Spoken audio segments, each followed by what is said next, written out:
안녕하세요. 인베스팅닷컴과 함께하는 한상춘의 환율 진단과 전망의 장엘리입니다. 1월의 첫 월요일인데요. 떨어질 것으로 예상했던 원달러 환율이 중동발 리스크가 더욱 고조되면서 달러 강세 또 원화 약세로 살짝 돌아서고 있습니다. 전쟁이 날 것이다, 불안하다 이렇게 이야기하시는 분들도 계시고 또 금 가격이 올라서 금에 투자를 해야 되느냐, 뭐 지금이라도 들어가야 되느냐 이렇게 물어보시는 분들도 많이 있으신데요. 전문가분들 모시고 바로 말씀만 나눠보도록 하겠습니다. 오늘 한국경제신문의 한상춘 논설위원님 그리고 또 인베스팅닷컴의 허재범 대표 이렇게 두 분 자리에 모셨습니다. 두 분 안녕하세요. 네, 안녕하십니까? 네, 위원님 너무 오랜만이에요. 네, 네. 어디 가셨었어요? 이게 잠시 네. 연말 연시를 이렇게 해서 아무래도 이제 국제금융시장 또 환율을 이렇게 하다 보니까 관계를 좀 맺기 위해서 좀 잠시 연례 행사로 들어갔다 오는 일입니다. 그래서 네. 좀 잠시 다녀왔습니다. 네, 시청자분들이 찾으셨었거든요. 아니, 위원님 어디 가셨어요? 이렇게 많이 물어보시더라고요. 위원님 환율 동향부터 좀 짚어 주실까요? 네. 이렇게 미국과 이란 간의 어떤 특수한 상황이 발생하지 않으면 원달러 환율은 그 떨어지는 다시 한번 원화 강세 추세가 이어질 수 있는 소지였다 이렇게 보시면 되겠습니다. 네. 다만 이 흐름을 이렇게 역전시키면서 원달러 환율이 1150원대에서 1170원대까지 근접하는 이런 모습을 보인 것은 사실 미국과 이란 간 어떤 그 지정학적 위험이 고조된 이런 특수한 상황이 결부됐다 이렇게 보이는데요. 네. 한 세 가지 점에서 종전과 좀 다른 점을 좀 보이도록 하겠습니다. 이 점이 아마 외화 운영하고 특히 기업들이 그 외화 운영을 하는데 참조가 되실 부분이 아니냐 생각하는데요. 통상적으로 환율이 올라가면 도식적으로 설명하시는 분들이 좀 많은데요. 이번 같은 경우에는 일단은 미국과 이란 간의 그 전후 문제에도 불구하고 네. 원달러 환율의 상승폭 10원 정도는 과거의 그 지정학적 위험이 발생했을 때보다는 그렇게 크게 올라간 수준은 아니다 하는 걸 말씀드리겠습니다. 이게 그 첫 번째 특징이다 이렇게 보시면 되겠고요.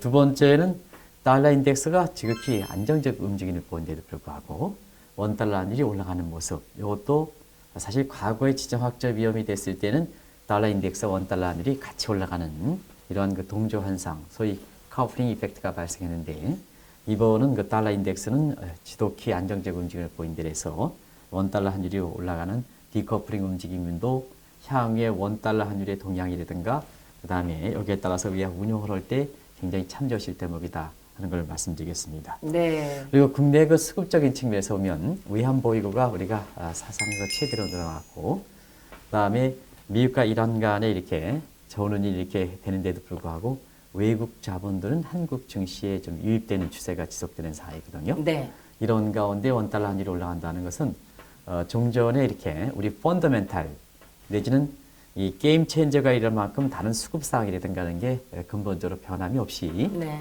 전형적으로 지정학적 사건이 불거졌을 때 나타난 현상이다. 이렇게 보시면 되겠습니다. 네, 이제 환율 동향에 대해서 좀 들어봤습니다.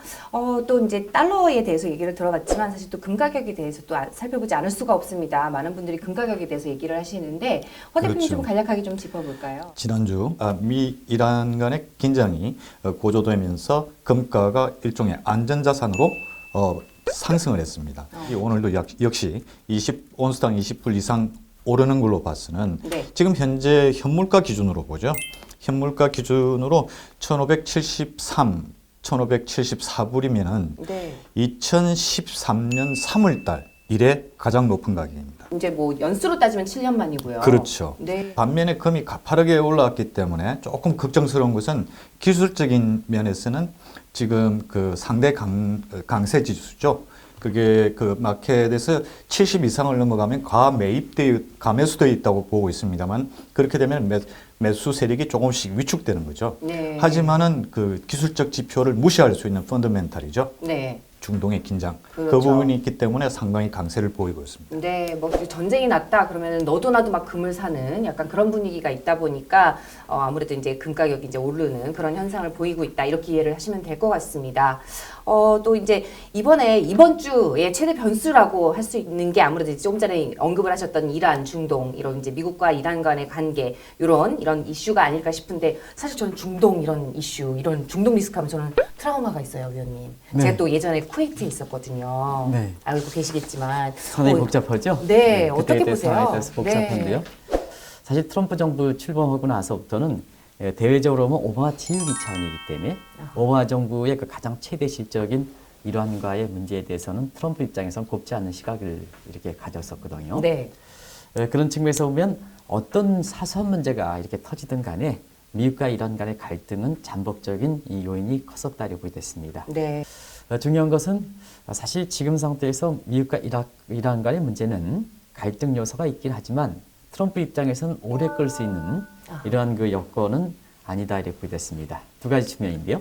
하나는 미국과 이란 간이 일부에서 얘기하는 것처럼 전쟁이 돼서 안전자산 선호 쪽으로 이렇게 가고 유가가 이렇게 급등한다면 올해 그 11월 달에 그 대선을 치러야 되는 그렇죠. 트럼프 입장에서는 지금 여러 가지 지난 3년 동안 보면 미 국민의 표심을 확실하게 이끌 만한 성과가 없는 상황 아니겠습니까? 그렇죠. 그런 측면에서는 이렇게 미국과 이란 간의 이렇게 관계가 갈등 관계 오래돼서 국제유가가 올라갈 때는 일단 트럼프의 치명타가 될 가능성이 있기 때문에 이 문제는 정치적 타협할 수 있는 소지는 충분히 있다 하는 걸 말씀드리고요. 네. 또 한 가지는 원유 패권 전쟁에 있어서 보면 이란이 미국의 원유 패권의 어떤 경쟁자는 아니다 이렇게 보겠습니다. 네. 지금 상태에서 작년 12월 달에 원유 감산 170만 배를 댈 때는 역시 기존의 그 최대 생산국이고 그다음에 수출국인 사우디가 사실 주도했던 양상이고 앞으로 원유 패권은 사우디 내지는 러시아가 플러스된 상태에서 미국과 이렇게 문제이기 때문에 패권의 경쟁자의 직접적 경쟁이 되지 않기 때문에 사실 이 문제는 그렇게 오래 끌어갈 수 있는 성질일 것은 아니다. 그러나 갈등은 계속된다 이렇게 보겠습니다. 네. 최악의 상황으로 가지는 않을 것이다 이렇게 보시면 되겠습니다. 네, 뭐 단기적으로나 일시적으로는 뭐 갈 수 있겠지만 이게 뭐 계속 쭉 가느라고 뭐 연말까지 끌려간다든지 이런 상황은 이렇게 좀 예측하기는 다소 무리가 있지 않을까 이런 생각을 좀 해볼 수 있을 것 같고요. 주요 일정들은 어떤 것들이 있는지. 이번 주 수요일 날 석유 네. 원유 재고 발표가 있죠, 미국에서. 이제 그 부분이 하나의 요인이 될 수 있고, 그 다음에 그 수요일 날은 중국의 생산자 물가 지수죠. 네. 중국에서 발표가 됩니다. 이 부분이 지난 주에도 중국의 그 중앙은행의 지준율 네, 지준율입니다. 인하로 인해서 주식시장이 어느 정도 또 환율시장이 어느 정도 영향을 받았습니다만은 생산자 물가 지수가 인플레에 미치는 영향이 있기 때문에 또 모두 관심을 두고 주목을 하고 있고요. 이번 주에 무엇보다 중요한 것은 역시 금요일 날 발표되는 미국의 고용 데이터죠. 네. 역시 실직률이 지금 현재 그 3.5%로 약 50년 이래 최저치 수준을 기록하고 있죠. 네. 이제 그런 부분들이 하나의 주식시장이나 환율시장 그리고 금융시장에 큰 영향을 줄 것으로 판단됩니다. 개인적으로 좀 여쭤보고 싶은 게 있어요, 네. 사실.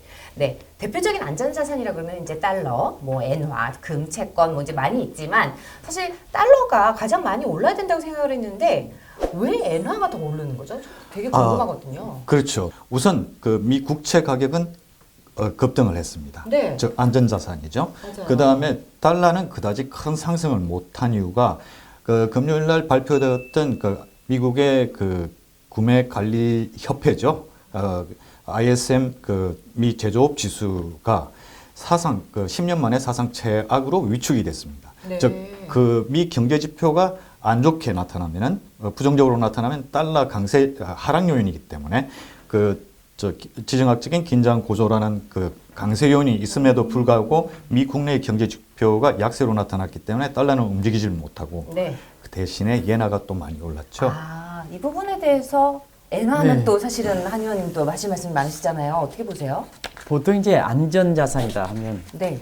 마지막으로 믿을 것이 있느냐 이걸 좀 많이 하고 보통 그 라스트 리조트 기능이다. 네. 그만큼 믿음이 가는 이런 그 기능이 라스트 리조트 기능이다 이렇게 보게 되는데요.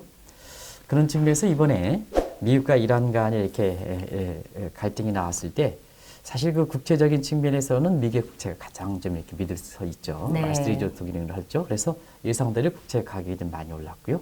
또 다른 문제는 사실 그 통화적인 측면에서 보면 지금은 미 달러가 위상이 좀 많이 떨어지는 상황이거든요. 네. 한편에서는 사회주 국가들이 좀 탈달을 보이고 네. 그다음에 경제 그 위상이 지금은 오프라인에서 온라인 쪽으로 옮긴다고 하니까 그 과정에서 디지털 위안화 발행에 따른 새로운 기축통화 이렇게와 관련된 여러 가지 그쪽에 그 쏠리는 상황이거든요. 아. 이런 상태에서 사실 그 달러가 통화적인 측면에서는 가장 믿을 수 있는 통화로서 지금의 현상은 아니다 이렇게 보겠습니다. 네. 그런 측면에서 일본의 엔화는 사실 그 잃어버린 그 10년, 20년 기간 동안에 많은 그 적자, 엔화 표시 적자 국채를 발행했습니다는 이것을 대부분 다 일본 국민들이 높은 저축률에서 사줬던 입장이거든요. 네. 그러다 보니까 일본 같은 경우는 라스트 리조트 기능을 일본 중앙은행이 갖고 있는 게 아니라 일본 국민들이 갖고 있다.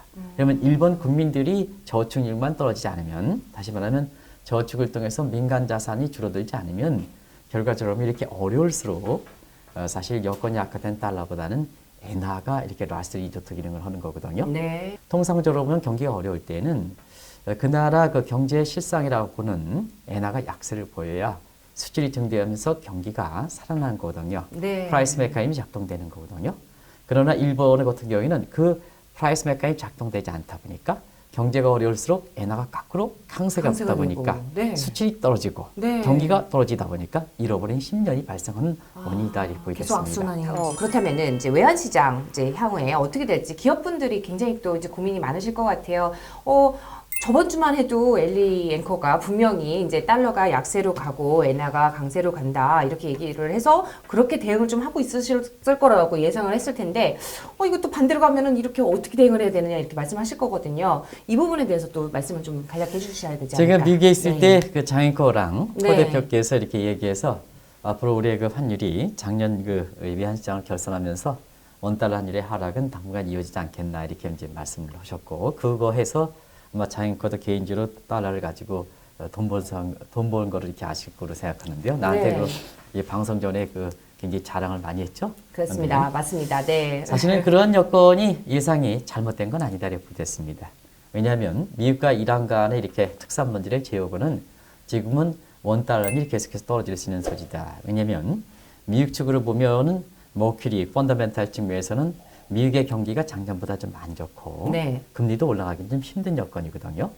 그리고 마스적인 달러 그 정책적 요인 측면에서 보면 대선을 앞두고 있는 트럼프 대통령 입장에서는 아무래도 대폭적 금리나 달러 약세 이런 쪽이 원하는 시각이거든요. 네. 그래서 머큐리 펀더멘탈 요인과 마스 정책 요인에서 올해는 달러 약세 쪽이 미국 측 요인이다. 우리 입장에서는 워낙 강세죠. 원달러 환율이 지금 말씀대로 이렇게 하락시키는 요인이고 그다음에 우리나라의 원달러 환율이 많이 영향을 미칠 수 있는 것이 중국의 위안 환율이거든요. 근데 중국의 위안 환율은 여러 가지 요인이 있다는 올해 들어서 가장 그 상반기에 디지털 위안화를 정착시키기 위해서는 아무래도 현행 통화의 위안화가 1대1로 교환한다 보면 디지털 통화가 강세가 되게 해야 그것이 잘 정착되는 거거든요. 그런 측면에서 보면 위안화 환율도 떨어지는, 다시 말하면 위안화도 강세가 되는 측면에서 한국과 원화의 그 상관계수가 높지 않습니까? 그렇죠. 그러면 위안화 환율이 떨어지면 원달러 환율도 떨어진다 이렇게 됐습니다. 그리고 우리나라도 지금 올해 원화 수급적인 측면에서는 수학적인 측면에서 배환보가 좀 늘어나는 상태고요. 그다음에 작년에 대비해서는 우리의 그 수출이라든가 반도체 수출이 좀 늘어날 거 이렇게 보이기 때문에 월별 캐시플로 상황에 해당되는 무역 수지라든가 경상 수지는 작년보다는 좀 이렇게 개선될 수 있는 소지가 있거든요. 네. 그래서 우리 원달러 환율에 미칠 수 있는 변수에 해당되는 미국 요인, 중국 요인, 네. 또 국내 그 캐시플로 상황 이렇게 볼 때는 지금 장앵커께서 제가 없을 때 시청자분한테 이렇게 말씀하셨던 환율이 떨어지는 요인은 추세적으로 갈 가능성이 높다. 네. 근데 이와 같은 특수한 상황이 발생했을 때 일시적으로 원달러 환율이 올라갈 때 이걸 보고 외화 포지션을 변경할 것이냐. 그건 외화 포지션을 변경하는 것은 이렇게 잘못되어 있다 이렇게 됐습니다. 네. 기업들이 외화에 이렇게 할 때는 추세적인 요인을 갖고 하는 것이 네. 사실상 나중에 종전과 것처럼 뭐 키코라든가 이런 쪽에 이렇게 부작용을 방지할 수 있다는 측면에서 제가 개인적으로는 작년 연말에 제가 없을 때 이렇게 시청자 여러분한테 말씀드렸던 원달러 환율이 추세적으로 하락할 것이다. 여기에 따라서 외화 포지션을 그렇게 하는 게 좋겠다 하는 그런 쪽에 대해서는 전적으로 미국과 이란 간의 그 전운과 관계없이 공감한다. 너무 네. 시청자 여러분한테 잘못됐다고 우려하지 마시기 바랍니다. 네, 혹시라도 비난을 살까봐 제가 네네. 얼마나 걱정했는지 모릅니다. 아무래도 우리 추세가 여전히 이제 변함이 그렇죠. 없는지 차트를 좀 한번 보면 어떨까요, 예, 대표님? 일단 원달러 차트를 먼저 보시게 되면은 네. 지금 현재 50일 그 이동 평균선 쪽으로 접근하고 있습니다. 그게 1,170원대에 있는데 이 선을 깨게 되면은 조금 더 원달러는 원화가 약세화되어서 1,170원대 위로 갈 수 있는 가능성이 있죠. 네. 이것은 일단 추세적인 기술적인 어떤 추세에 의한 것이 아니고 돌발스러운 네. 시장에서 예상치 못했던 그 중동 그 긴장 고조 때문에 그런 네. 거니까요. 시장의 단말마적인 어떤 뉴스 충격에 그 기업들이 그 포지션을 조정한다는 것은 저도 반대입니다. 대선을 앞둔 트럼프 대통령이 이 중동 긴장 고조를 그 대선까지 끌고 갈 수 없다는 것은 지배적인 의견입니다. 네. 그리고 현재 미국 내에서도 공화당뿐만 아니라 민주당 내에서도 일단 이 전쟁에 대한 그 명분이죠. 명분을 제공하라는 거죠. 네. 솔레이마니 그 쿠드스 사령관이 미국인이나 미국의 도시에 대한 테러를 어떤 구체적인 증거가 있는지 그거는 영국도 마찬가지고 네. 뭐 유럽 국가도 마찬가지입니다. 그리고 중국도 러시아도 그에 대한 근거를 제시하지 않는 한은 미국 독자적인 전쟁이 될 수 있기 때문에 그렇죠. 트럼프는 절대 그 미국 병사들이 희생을 하는 그런 전쟁은 피할 그렇죠. 것이라고 봅니다. 네. 기왕 차트를 보여주신 김에 예. 금도 만약에 사람들이 뭐 지금 이렇게 사야 되는 거 아니야 뭐 이러신 분들 있으니까 예. 들어가면 될지 안 될지 차트로도 한번 만약에 기술적인 부분도 네. 어느 정도 보시는 분들은 또 보시잖아요. 지금 현재 금 같은 경우는 선물을 기준으로 말씀을 드리죠. 네. 단기적인 어떤 상승은 예상됩니다만 가파른 상승 뒤에는 반드시 조정이 있기 때문에 그렇죠. 지금 현재 가 매수 구간에 있고 네. 모멘텀이 그만큼 약해진다는 이야기이기 때문에 현재 상승은 어느 정도 그 조정을 네. 동반할 수밖에 없다는 이야기가 되죠. 그러면은 지금은 조정을 올 수도 있다라는 그렇죠. 그런 상황이네요. 이렇게 좀 긴박하게 돌아가고 있는 상황인데 마지막으로 좀 하나 더 여쭤보자면 이제 중동 리스크 때문에 이제 유가가 이제 오르고 있는 상황이잖아요. 이럴 때 혹시 3차 오일 쇼크가 오질 않을까? 어떻게 네. 보세요?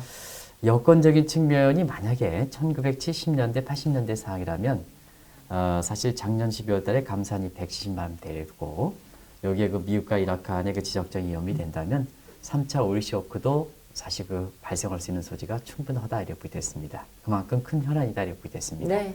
그렇지만 그때와 그 다른 것은 일단 오페크 자체적으로 보면 작년에 카타르가 창설국이 탈퇴한 데 이어서 올해는 에콰도르가 탈퇴해서 회원국 간의 그 결속력이 상당히 이렇게 약화된 상태거든요.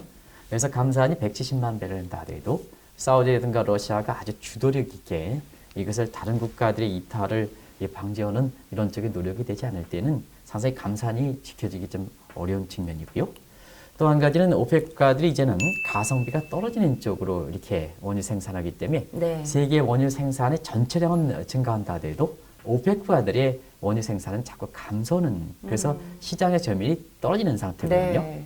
그리고 또 한 가지는 미국 입장에서 보면 트럼프 대통령이 지금처럼 그 11월 달에 확실한 대선에 이게 국민의 표심을 이끌 만한 그 성과가 온다는 측면에서 보면 미국은 자동차 문화가 상당히 좀 일반화되어 있지 않습니까? 그럼요. 네. 그래서 대통령과 대통령에 속한 직관당을 평가할 때 또 대선에서 연임력으로 평가할 때 가장 중요한 것이 휘발유 가격, 가솔린 가격이거든요. 그런 측면에서 올해 트럼프 대통령께서 1차 에너지를 중시해서 알래스카를 이렇게 원유 이전을 이렇게 증설한다든가 대륙분 개발한다든가 OECD의 3개월치 공급물력, 소위 전략 원유 비축분으로 표시하죠. 이것까지 푼다든가 세일가스라든가 어떤 1차 에너지 가격을 그렇게 해서 유가를 끌어내리기에 이렇게 된 상태거든요. 그래서 오페크 자체적 요인, 그 다음에 트럼프가 지금 대선을 맞이하는 어떤 정치적인 계절적 요인을 감안한다면 이번에 미국과 이라크의 그 전쟁이 최악에 간다 하더라도 네. 1970년대 73년 제2차 얼쇼크, 1979년 제2차 얼쇼크 같은 이런 유가가 급등할 수 있는 소지는 적지 않겠느냐. 그래서 대부분 예측 기관들도 이번에 그 최악의 시나리오가 된다 하더라도 유가가 배럴당 한 70달러대 이 정도로 이렇게 보는 것도 바로 그 두 가지 요인을 감안한 문제다 이렇게 됐습니다. 네. 오늘 여기까지 들어보도록 하겠습니다. 아무래도 이제 위기가 오면은 또 그냥 불안하다 뭐 이런 분들이 많으신데 위기는 기회의 또 다른 이름이라고 합니다. 위기를 또 그냥 불안해 하지만 마시고 기회로 또 다른 투자의 기회로 삼으셔가지고 좋은 또 투자 현안을 가져가셨으면 좋겠습니다. 오늘 여기까지 하도록 하고요. 저희는 또 다음 주에 찾아뵙도록 하겠습니다. 함께 해주셔서 고맙습니다.